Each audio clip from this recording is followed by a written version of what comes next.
The Eagles should consider it for this reason. I refuse to let this season be a waste for the Philadelphia Eagles in its entirety. I don't always subscribe to this, but for my Philadelphia Eagles, I will. I don't take losses, I take lessons. Okay. Now, Eagles fans, we have to concede to the fact that we're going to take a bunch of losses this year. But let's at least learn a lot of lessons in this year. So, if I want to learn a lesson this year as a Philadelphia Eagles fan, the primary lesson I need to learn is, can Nick Sirianni coach? I told y'all I'm out. You out? I told y'all I'm out. Done. However, we have to be just in the process of figuring out if he can coach. Thank you. But the only way we can figure out if Nick Sirianni can coach is if we separate him from Jalen Hurts. That is why I think the Eagles should consider benching Jalen Hurts. So I thought about this morning. You can't arbitrate if you don't separate. Some baseball players just was like, no, you can. Yes, you can. I thought about that. Real talk. What? Like, wait a second. It rhymed. What? No, Let me say. You can't arbitrate if you don't separate. Meaning, if I don't separate Jalen Hurts from Nick Sirianni, then I cannot properly judge who's at fault for the Eagles' demise. It might be Jalen. It might be Sirianni. It might be both. But I can't arbitrate if I don't separate. How am I going to figure out who is really at fault? Whenever there is a legal ramification involving two parties that were both at the scene, what do? They take individually for questioning. Okay. If me and Marcellus, if we hit up a liquor store. Chill. It was Marcellus's idea if it's a liquor store. If we hit up a liquor store and we get caught, whoop, whoop, they gonna pull us in. And they gonna ask you separately what went down and me separately what went down. Because you can't arbitrate unless you separate. And I hope you don't say nothing, snitch. Hey, chill out. You over there talking. True story. Oh, God, true story. My sophomore year, a teacher walked out of the classroom during an English exam. Teacher walked out. Y'all know me. I went to private school, big dog. I was at a private school, but I probably wasn't intellectually capable of being at a private school, not until like my junior, senior year. So teacher walks out of the room during an exam. Me and my homeboy, my dog Steven, he's sitting next to me. Hey, man, what's You're this? already What's that? snitching, What's this? What's Steven. that? So my dog, we sitting there. We both get we cheat on the exam. You know what it is, but we don't get caught. Next day, I'm walking to my science class, get a pat on the shoulder. Hey, you got to go to the head of upper school. Me and Steven got to go to the head of upper school because somebody in the classroom snitched and said we were cheating. True story. We go to the head of upper school. They don't bring us in together. Chris Gunnan, man, God bless his soul. He dead? No, he's still. Well, damn, he just told on y'all. That's all. So Chris Gunnan, he had upper school, Marcellus. This is a true story. Okay. But he doesn't call us both in together. He calls us in one at a time. Yeah, OG. So Steven go in first, you know what I'm saying? I see Steven walk out in tears. I'm like, damn, what you say? Man, I told him the truth. I told him I cheated. You told him you cheated. You ain't tell him I cheated. So I walk in, look, I don't know what happened. With your hands like that, you look guilty. I don't know. I said, I don't know what happened. If our answers are the same, he might have cheated off me, but I didn't cheat off him. Steven got suspended. Your boy ain't getting caught. All that to say, Sal, you can't arbitrate, big dog. Unless you separate. I think the Eagles need to bench Jalen Hurts only for the sake of figuring out who's at fault and make sure this season, which will be filled with losses, is also filled with lessons. Wow. Tremendous story right there. Tremendous take right there. Look at you. All them times I told you I used to steal growing up, you kept silent. Not knowing you were over here a cheater. Hey, just as bad as I'm not a cheater. You told me this yesterday. If you do it one time, it doesn't define you. That was the only time? I cheated. You didn't get caught and you stopped? I got a story next block. Okay. The greatest cheating story of all time. Okay. I'm with you there. All right. Now let me get to my take on this. Please, because I'm on the other side with this. I am not thinking about benching Jalen Hurts. Let me tell you why. Damn, I love a good cheating story. Let me tell you why. Because the commitment has to be full so I can know what you're fully capable of. And if I'm looking at Jalen Hurts... You like the bars? No, I hate when you do this. And I always tell you this. Don't give me a good bar and gloss over it. Okay. You know this is a low-key church service. I need that bar again so I can get my journal out and I can write. Please, all right. sir. The commitment has to be full. Yes, and then, the pastor always look at the pianist. You better hit that word. And he got to look at his Bible. He put his glasses back down. To see what Jalen Hurts is fully capable of. Wow. And look, what Jalen Hurts has shown has been some highs and some lows. Now, it's been lows of late, but certainly we have to look at the law of averages when it comes to putting an indictment on the career of Jalen Hurts. In math, it's not good enough to just say, here's the answer, teacher, and turn in your work, right? She always said, no. Come here. Show me your work. Show me how you got to that answer. And I'm going to show you Jalen Hurts's work to make you change your answer. Jalen Hurts, since he's been a starter in the league, and let's not even go back to last year with those first 3 games, because we know those were NFL historical pace games, and much better than Carson Wentz, who was a $128 million man. Bam, back at you. So I don't even want to consider just those 3 games, because that just puts them out of the conversation. Hell no, I'm not benching them. But let's just also bring in the games of late. Since he's been a starter, almost 300 total yards per game for Jalen Hurts. Since the merger, only 2 other quarterbacks are in that conversation with 4 or more starts like Jalen Hurts. You got to put some respect on Jalen Hurts. You know who the other 2 quarterbacks are? Tell me, would you ever consider benching, even through a 4-12 season maybe, Deshaun Watson? He's number 1. Justin Herbert, he's number 2. Jalen Hurts is number 3. Oh, let's just give you a little reference, a little perspective. Cam Newton and Andrew Luck are behind Jalen Hurts. So right now, to this point in his career, he's already given you some sparks, some obvious resemblance to some great quarterbacks in our league. But you're contemplating benching them. I wonder why. This is why you shouldn't contemplate benching them, because we are going to isolate variables, like you say, independent variables. That's all it we is. want to see if it's Sirianni. We want to see if it's you, Jalen Hurts. But last time I checked, Philadelphia already knows this answer. They already turned in their paper. Doug Peterson, oh, it's no. Carson Wentz, oh, no. Jalen Hurts, oh, no. Nick Sirianni. The point is, if you keep going on this carousel of blame game to others, maybe it's just the environment. Maybe it's just the systemic issues going on. And in football, systemic issues are you ain't got enough talent. It's just that simple, right? So if we look at this team, we got to reload. It's just as simple as that. Maybe that's an upstairs Howie Rosen conversation. But the point is, you can't look at Jalen Hurts and point the finger, because you've been pointing the finger too damn long at too many people, and you still got issues. But eventually, Sal, really for me, it's just I need to figure something out. I have to figure something out. I have to get something out of this season. Philadelphia Eagles, Jalen Hurts, he's currently 29th in completion percentage, 22nd in passer rating, 16th in passing touchdowns. Jalen Hurts, that's not great. So Nick Sirianni, is it your fault?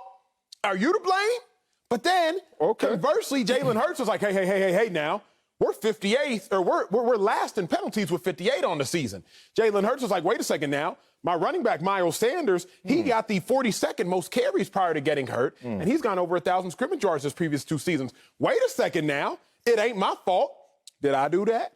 And so as I look at it, if I am an Eagles fan, which I am, I just refuse to let this season be a total and complete waste. And I look at it, so if you don't bench Jalen Hurts, and I don't even want to bench Jalen Hurts, but if you don't bench Jalen Hurts, you're not going to learn nothing. Why are you doing it? Because I've already said Nick Sirianni, guilty, send him out the courtroom. But so other people are like, wait a second. Nick Sirianni's just the accomplice.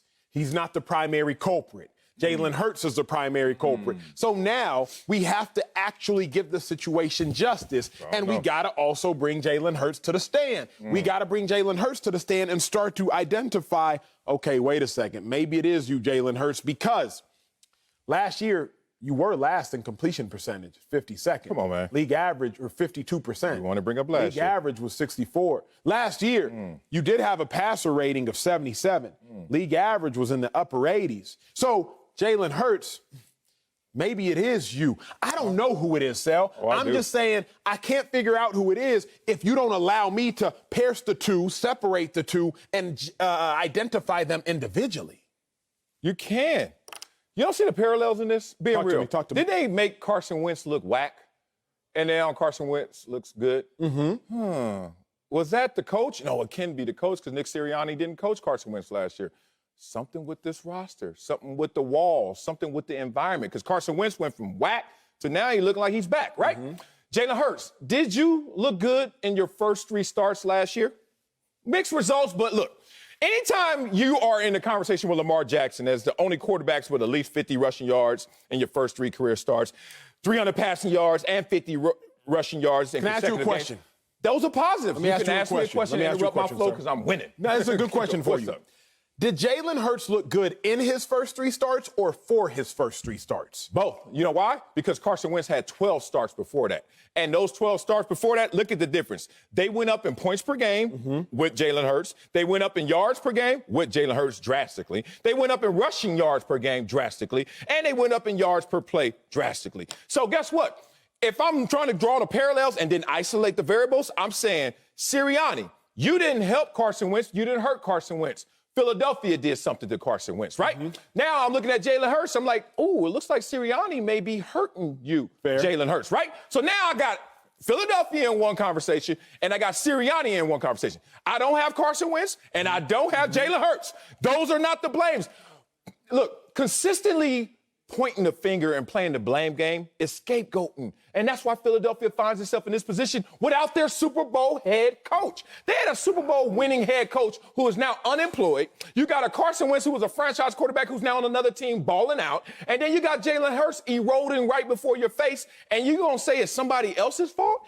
It's the colors of that organization and the roster that they construct. But we got to go here. Go. That same organization with those same people in charge won a Super Bowl just 3 years ago, about 1,000 days ago. But I don't know how? if you can say it's with Nick Foles. Is that where you're going? It wasn't by design. What do you mean? How so? Okay. This is what coaches always say. Look, I love the fact that we won the game, but did we follow the game plan to win the game? Because if not, we can't replicate that success with confidence.